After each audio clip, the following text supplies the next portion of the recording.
the hottest free agent in sports entertainment today! This became quite the statement during Slater's mission to win a WWE contract.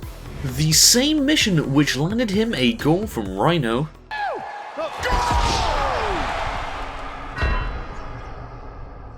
a vicious beatdown from Brock Lesnar, I don't give a about your kids, and a merciless attack from Randy Orton. After Slater's numerous failed attempts to grab a SmackDown Live contract, he was then offered a spot in a tournament for the newly instated WWE SmackDown Tag Team Championships, if he found a partner, and luckily for him, Rhyno offered to be that guy. This formed Beauty and the Man Beast, with Rhyno being Beauty, of course, and Heath being the Man Beast.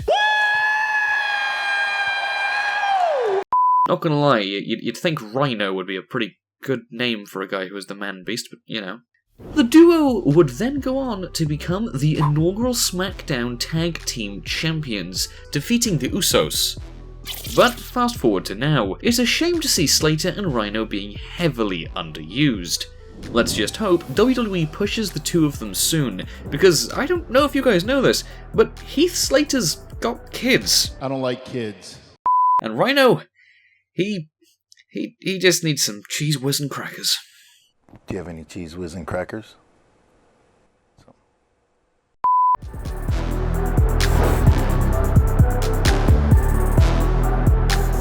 Since the Fashion Files started, it is arguably one of the most entertaining segments on SmackDown Live currently.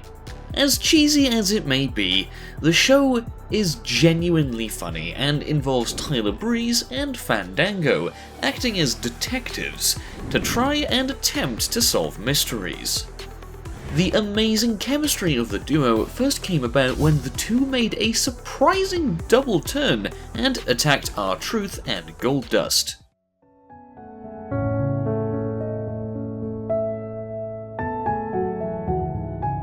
Originally, the teams were the Gorgeous Truth, consisting of R-Truth and Tyler Breeze, and Gold Dango, consisting of Goldust and Fandango. However, during a tag team match on SmackDown, Breeze and Fandango turned on their partners after Truth and Goldust refused to fight each other.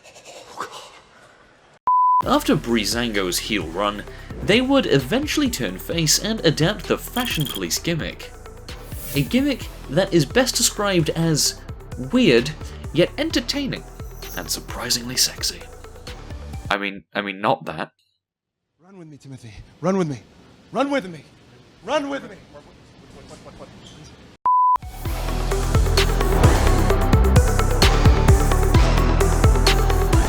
It's very clear that many fans do not like Jason Jordan, and it's no surprise, especially when he's saying things like this. Stop it. But to be fair to the kid, his unusual partnership with Seth Rollins won him the WWE Raw Tag Team Championships after the two of them defeated The Bar on the Raw Christmas Special. Seth Rollins and Jason Jordan first formed an alliance after Rollins' fellow Shield member, Dean Ambrose, unfortunately suffered a triceps injury, rendering him out of action for 9 months. Tension started to build up when Jason Jordan became too overzealous for Roman Reigns' liking. I'm happy to be a part of the Champions Club. The Champions Club. Causing Seth Rollins to interfere. A further wrench was thrown into the situation when Jason Jordan caused his team, which consisted of himself, Roman Reigns, and Seth Rollins, to lose against the Balor Club. Jason Jordan and Seth Rollins would later drop their tag team championships to The Bar due to a neck injury Jordan was dealing with. And to add insult to injury, Jason Jordan would go on to interrupt a Raw Tag Team Championship match between Roman Reigns and Seth Rollins versus The Bar by hitting both members of The Bar, which resulted in a DQ. By doing so, we got to see Seth Rollins get very angry with his partner. You Selfish son of a... And we got to see Jason Jordan get grounded by his daddy, Kurt Angle. Damn it, go home! Go!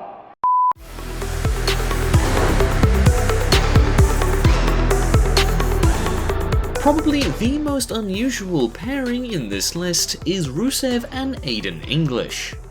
The two first got together when English allied with Rusev during a rivalry Rusev had been having with Randy Orton. It was a weird pairing at first, but fans slowly warmed up to Rusev and English over the most important day in your calendars. Rusev Day! Sing it for me, Aiden. It's Rusev! On second thoughts, maybe hold your angelic voice for another time. It's no secret that the WWE Universe loves Rusev Day. Rusev Day getting some chance of After all, every day is Rusev Day. Although the pair have beaten the likes of The New Day and the current SmackDown Tag Team Champions, the Usos, Rusev and Aiden English still have an unimpressive win-loss record to their name. It's also a shame to see the two not being able to capitalize on any championship opportunities, especially with the good chemistry that they have. It's Rusev Day! Now the time.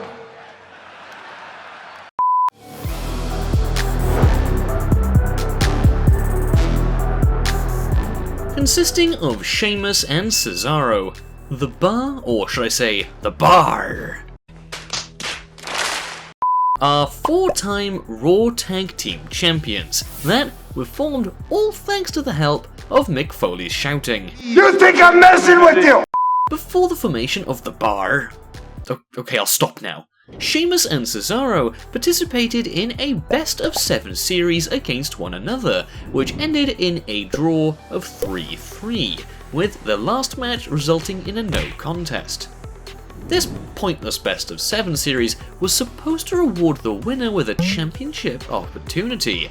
However, Mick Foley decided to pair up Sheamus and Cesaro as a team for a tag team championship opportunity in order to minimize the risk of either one of them falling down the card. Although the two of them really did not get on well with each other to begin with, they soon found themselves working on the same page. Sheamus and Cesaro began referring to themselves as the Bar, using the slogan, "We don't just set the bar, We are the Bar! and now they have 4 Raw Tag Team Championships to show for it. I'm sure Mick Foley is very proud right now. You think I'm messing with you? Thank you so much for watching. If you enjoyed, please show your support by leaving a like and sharing this video, as it really does help us a lot. Don't forget to comment below too, and we will pin up the best comment. And if you haven't already, please subscribe and turn on notifications so you never miss a video from us. Lastly, for daily wrestling facts and more, follow all of our social media accounts, which are on screen and in the description. Thanks, and until the next video.